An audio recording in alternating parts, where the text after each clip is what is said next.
پاسه ټک ورلاندې برګ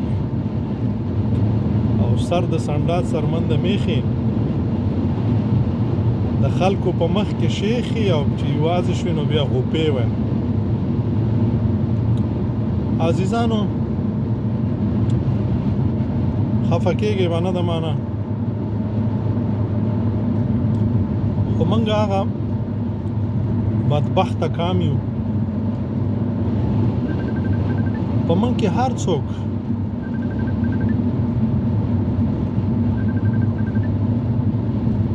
هر څوک چې دی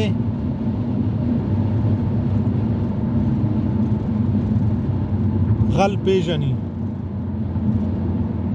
ډاکو پیژني، غاصب پیژني، درواغجن پیژني، حرامخور پیژني،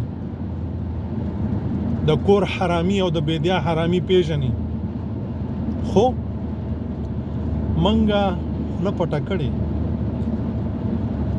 او پایلې دا دي چې منګه به هم پکې ښکیل شو. که منګه او تاسې واقعا صادقین وای لکه څنګه چې په ژبه وایو، په دې کې نو عوام او خواص ټول دي. دوی به یعنی منګه او تاسې به دغه د کور حرامیان او د بیدیا حرامیان راکش کړي وای او وس مپهیر نشي چې تیر شو هغه هیر کړي.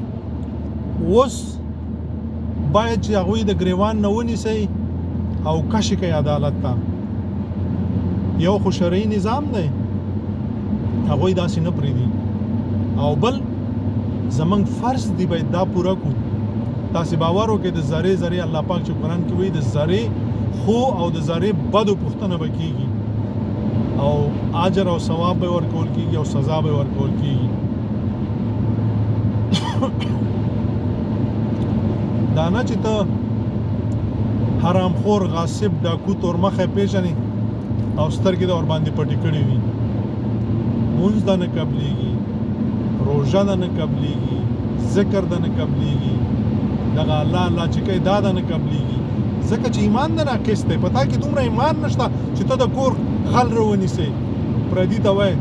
زه د دې خبرو ډېر سخت خلاف یم چې دا ځینې خلک دا ډوزماران چې په برما کې او په فلسطین کې او په یو ځای او بل ځای کې زه به داسې وکړم او زه به داسې وکړم، او په کور کې خپل مري، خپل قام، خپل ملت مري او د مړې سترګې نیولې دي. داسې دغه چې څنګه درواغجن دي داسې د دې کورنۍ خلک درواغجن دي چې د خپل کور حرامي او د بیدیا حرامي پیژني او د دې ځای نه رانیسي او نه یې راکش کوي. لږ تر لږ هغه د ایمان اخري درجه چې لار ورنه جدا کړه ولې نه کوي؟ دا وکړئ. که وایي نه کوي په نړۍ کې به هم مړې سترګې او د مرګ نه وروسته به د داسې ندامت سره خدای په دربار کې مخ شي چې پاڅېږي خوا او شاته به مرامخواره او داړهماران او غاصبین او حرامیان ولاړ وي. دا ځکه چې موږ خوله په پټه کړې وه او ګوته هم په نه وه ایښې. السلام علیکم ورحمة الله وبرکاته.